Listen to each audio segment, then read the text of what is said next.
Since June, Kenya has been rocked by protests led by young people over government corruption and a new finance bill.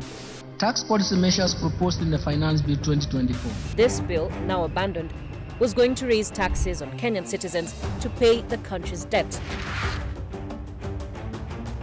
But protesters argued that the debt was the result of corruption and mismanagement, not low taxes.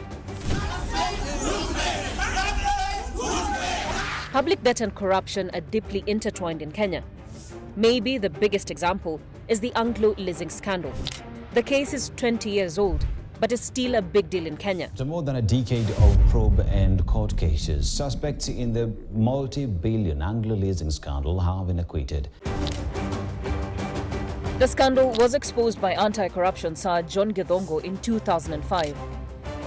Offshore firms won 18 huge contracts to provide important government services, but without tenders and at inflated prices.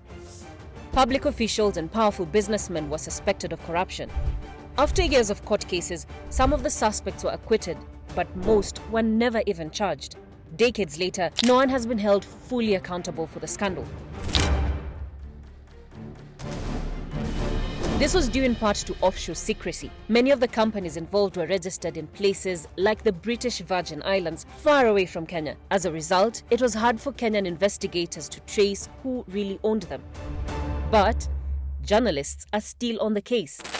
In our new investigation, thanks to the Pandora Papers leak of offshore records, we confirmed who owned the companies that received around $140 million in Kenyan public funds.